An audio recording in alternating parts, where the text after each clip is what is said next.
Hello, everyone. So you can see that today we're potentially doing things a little bit differently. I decided to mix it up a little bit compared to the normal weekly vlogs that I've been doing and just hit you with some questions that have either come up over the journey of starting my business or that I think might be valuable for you guys watching. So fingers crossed it's of use. I'm not sure whether or not I'm going to split this into two. I'm going to essentially answer 10 questions. If I blab on too much, then I'll split it into two and you'll have one episode this week and then either one next week or week after, depending on the upload schedule and what's going on. But yeah, I'm just sort of going with the flow and seeing what happens. So fingers crossed that you like it. But without me blabbing on too much, let's jump into it. So the first question is, what's the biggest mistake people make when starting a marketing agency? And I think that I can't necessarily talk from loads of experience. I can only talk from what I feel may have stopped me in the past because I've potentially overthought it. And I think the biggest mistake, to be honest, is overcomplicating it. So overthinking it, overcomplicating it. A marketing agency, if done correctly, can be a really easy entry to market. It's very little overheads to start with. So you can basically be you and a laptop and then just try and sell to people. Like, you don't really need a lot to it initially. Obviously, you need to set up a company, maybe a website, definitely social media. I would lead with the social media and then the website can follow, unless obviously your service is web development and then you need a website. But yeah, I just think overcomplicating it and thinking, oh, I need to hire people straight away and I need to raise capital and I need to do this. It's not the same business model as others, so don't get it confused with that. And if you're good at what you do, give it a go, see what happens. There's not really a lot to lose, but there is everything to gain. Next question is, how did you get your first few clients when nobody knew who you were? So I am incredibly fortunate from the standpoint that I have worked in a number of agencies in the past. So my whole route to this point was working in a number of agencies or working internally as a marketer within certain businesses. This meant that I picked up a lot of contacts on the way, and I am a firm believer in never burning any bridges. I think my dad has said that to me when I was really young, that you just should never ever do that in business because you never know when it's going to come back round to you. And like I say, I'm incredibly fortunate that when I left my previous agency, there were some clients available to be looked after, so to speak. And obviously that was done correctly in the way that it should be. Once again, don't snake any of your previous employers because you don't know when it's going to come back round and help you. And then from there, it's been a lot of referrals. And once you start to build a bank of consistent case studies and results, then you can use these as sales tools. So if you're going to a networking event, or if you're advertising on Google, or if you're posting on social media and people get in contact with you, but they're like, how do I know if I can trust you to do a good job? You go, well, I've got all these case studies, an example of success with these other businesses, so why not give it a go? And then 9 times out of 10, they'll at least give it a go, or you'll have a further conversation. So yeah, it's more about trying to connect within your initial network. And then from there, you can look outwards. But like I say, you do get a lot from people that you know. And I find it crazy as well, because with friends and stuff, half the time you don't really know what they do. But then when someone starts something and starts offering a service and they go, oh, well, I work in that industry that you're servicing, you're like, oh my God, I didn't even realize that. And then you can have that initial conversation, and it might not be with their company, but it could be a company that they know of. So just, look inside your internal network first and foremost. Next question. If you had to start your agency again from zero today, what would you do differently? I would get myself out there quicker. It took me a little bit to get off the mark, and I think that was to do with imposter syndrome. I thought, what the hell are you doing? Stay behind the computer, and kind of that's your safe space. But I think getting out there, getting in front of people, pitching to people, learning how to sell as you're out and about, and learning how to sell your services. I find it easier when you're behind someone else's services to sell them. So it was getting used to like me pitching my own stuff and actually believing in it. And I definitely didn't get out early enough, because otherwise I would have got better at that quicker and picked up more connections that way. I'm only starting to see that now that I'm out and about a little bit more. And it's not necessarily just being out and about and visible. It's just showing up to places, connecting with people on LinkedIn, that sort of thing. Just getting your name out there as best possible and trying not to hide too much in the shadows, which I think I definitely did for the first at least 6 months of my business. Next question. What actually matters more for growing a business in 2026? Content, paid ads, or networking? To be honest, I think it's a mixture of all of them. At the moment, I'm on a massive content kick, as you can tell, because I've started a YouTube channel and this is kind of where I'm going semi all in, so to speak. So I'm big on content. I think whether that's written content, video content, social media content is where you're going to get a lot of growth. I had a call with my accountant on a couple of days ago, because I don't know when this is going live, so it might not make sense. 2 days ago, and he said that he started an Instagram account and it was like giving tips, so giving accountancy advice to his target audience. And he was posting and getting so much engagement and so much business that he had to stop posting for a few months.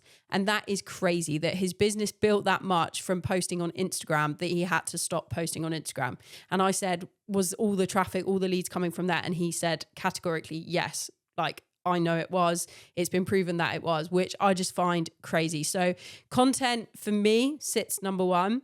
Then I would say networking, depending on what type of networking you do, but I think human connection is everything, especially in this day and age. Paid ads, I don't want to put that third because it's a service offering that is definitely needed. I think a combination of all three that's probably good enough. But yeah, I would lead with the content, because if you haven't got any good content, then what's the point in paying to promote it? Next up, how do you balance building a personal brand while also running a client business? What's interesting as well is I literally put these questions together and I used AI to help me with it.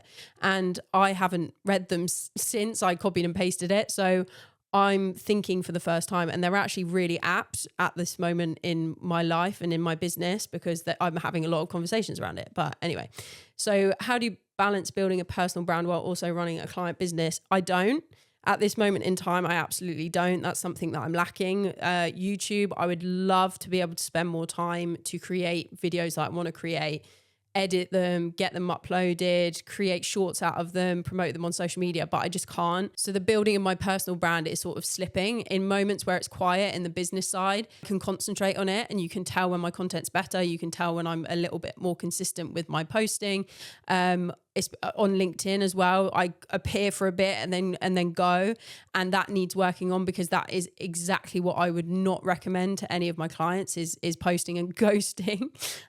So yeah, I need to figure that one out, and then I will ask myself that same question maybe at the end of the year. We should have it figured out by then, with a couple of new hires, which can then free me up to focus on building more of a personal brand, which is not ego driven, it's business driven. It's all about the growth of the company, not the growth of myself, but it works in turn. So just a little explanation there. What does a normal day really look like when you run an agency? Obviously, you see my weekly vlogs, and I show as much as I can sort of on there. It's a lot, if I'm honest, especially at this moment of my journey, because I'm by myself. So I'm literally doing everything from the client communications to the delivery to the sales to the admin to the bookkeeping. All of that comes down onto me. So I find it very difficult to work on just one area and grow the business as a managing director. So once again, we need to figure that all out. But no 2 days are the same. That completely varies. No 2 days can be the same, and I can be sat in the exact same position at my desk, but everything could change. And even stuff like this, like sitting down and spending 30 minutes or whatever recording content and then obviously editing it afterwards, is taking time out. So it gives me some sort of like weird anxiety. And yeah, all of this is just coming to me and saying, you need to figure out the structure of your business, because it is not working, because you are burning yourself out. You are stressed 90% of the time regarding work. All you do is all I'm doing is thinking about my clients and what they need. And if they email me and they need something back straight away, it's too much. So simple answer to that, no 2 days are the same. It can be a mixture of everything that I said earlier. So it's all sorts of tasks. But yeah, that's kind of it, really. That's all I can really say without showing my daily schedule. But if you do want a further insight, then please go watch the weekly vlogs if you haven't yet, because they will give you a little bit more of my day-to-day over the course of a week. Question number 7. What separates agencies that stay small from agencies that scale successfully? I feel like this is once again potentially too early for me, but I have obviously been doing my research about the next opportunity and the next where we scale, essentially. And a lot of that is to do with being clever financially in terms of your bottom line and making sure that you scale effectively, because there's a difference between getting a large turnover for a company but small profits, or getting a smaller turnover but large profits and you end up making the same amount of money back. And once again, I'm not an expert in this because we're working our way up to that million, but we're not there yet. So I'm taking the stepping stones. I think that you need to be a well-oiled machine.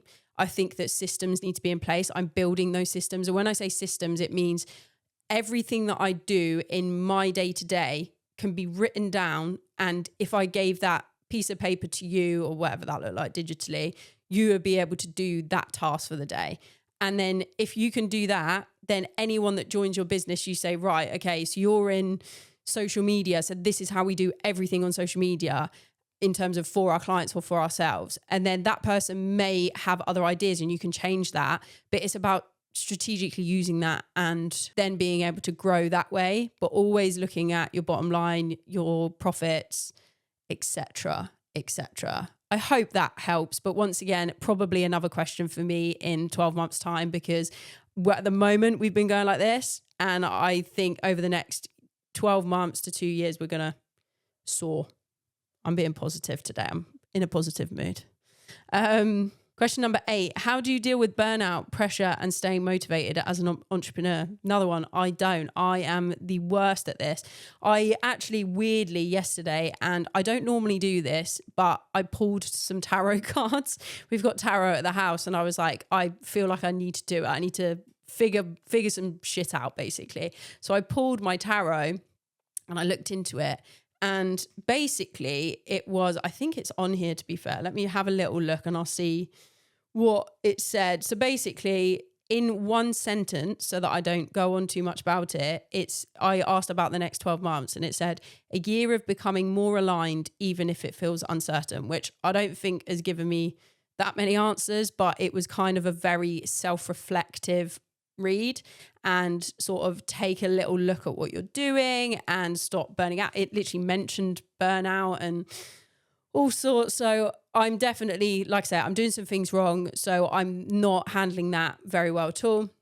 One thing that I try and do, as you know, is fitness. So I do some form of fitness every single day just to make sure that my mind is right and that I can stay focused. And other stuff over the next 12 months, I'm going to pick up and get better at, because this mind needs calming down a little bit. Question number 9. What's one marketing strategy businesses are still massively underestimating right now?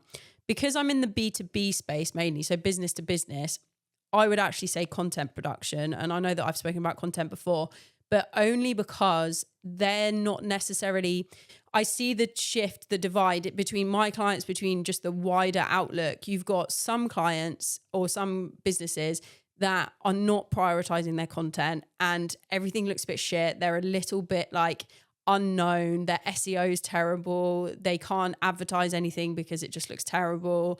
They have no employee advocates and employee branding because they're not putting anything out, versus people that do. I think some old school business minds think that content is useless, but it isn't. So I think that it's still a little bit slept on in the B2B world. Obviously, B2C and just general pop culture content is everywhere. We can't escape it. But I think it's lacking still in the B2B world, which I am trying to change. So here we are.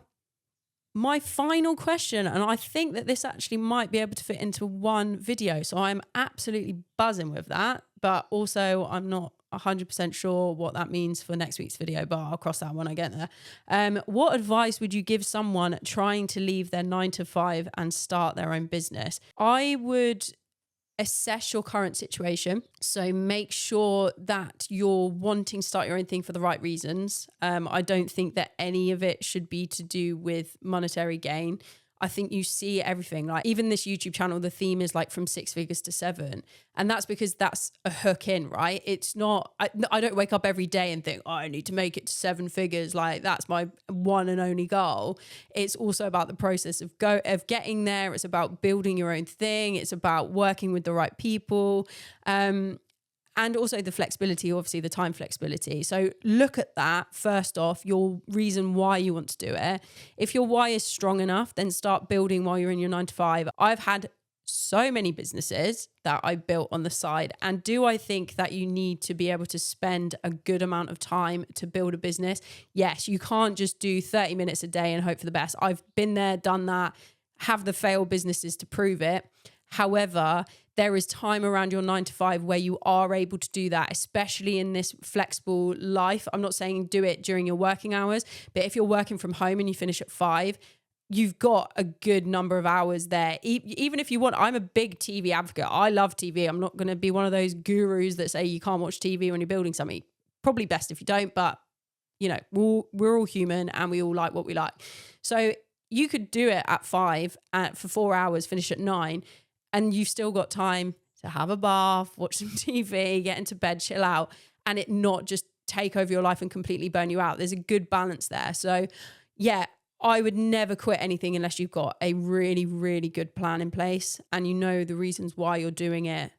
And yeah, just the plan is everything. Game plan, work towards the leaving goal, but give yourself, whether that be a figure or a KPI that means that you're in the right spot to leave your job.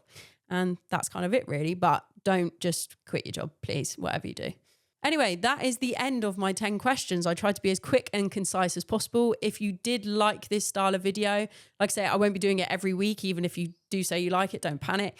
But if you did like it, please let me know by liking this video and I will see you in the next one.